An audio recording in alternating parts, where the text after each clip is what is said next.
Ibrahimpatnam municipal chairman ఎన్నిక రాజకీయంగా తీవ్ర ఉత్కంఠకు దారితీసింది. ఇవాళ జరగాల్సిన ఎన్నిక ప్రక్రియ ఘర్షణలు, కిడ్నాప్ ఆరోపణల మధ్య అర్ధాంతరంగా నిలిచిపోయింది.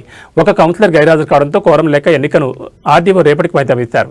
బీఆర్ఎస్ పార్టీలో 5 సార్లు కౌన్సిలర్గా గెలిచిన సీనియర్ నాయకులు 19వ వార్డు సభ్యులు ఆకుల యాదగిరి చైర్మన్ పదవిని ఆశించారు. అయితే ఇదే పదవి కోసం 7వ వార్డు కౌన్సిలర్ టేకుల సుదర్శన్ రెడ్డి సైతం పోటీపడ్డారు.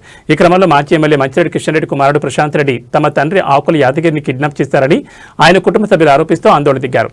తాము బీసీ సామాజిక వర్గానికి చెందిన వారం కావడమే ఈ వివక్ష కారణమని, రాజకీయంగా తమను అణచివేస్తున్నారని యాదగిరి కుటుంబ సభ్యులు కంటతడిపెట్టారు.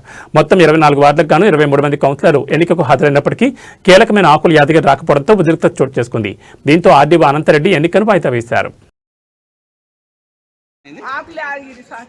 ఏమైంది? గెలిచిండు ఇంట్లో గెలిచిండు.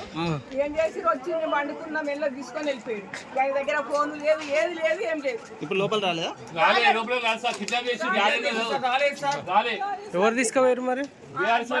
బంటి తీసుకుపోయాడు. ఆయన ఐదు సార్లు కంటిన్యూగా గెలిచింది సార్. ఇంతవరకు ఓటమి నాయకుడు ఆయన ఇంత అవమానించడం ఎంత ఏమని కరెక్ట్? ఇవాళ 2 ఓట్లతో గెలిచిన టేకుల సుదర్శన్ రెడ్డిని ఎట్లా గెలిపిస్తారు? ఎట్లా ఇస్తారు? పక్క ఊరు ఆయన ఇబ్రహీంపట్నంలో 19 వార్డులు ఉన్నాయి. ఆయనకి ఎట్లా ఇస్తారు? బీసీ ఇంత అవమానమా? బీసీ ఇంత అవమానమా?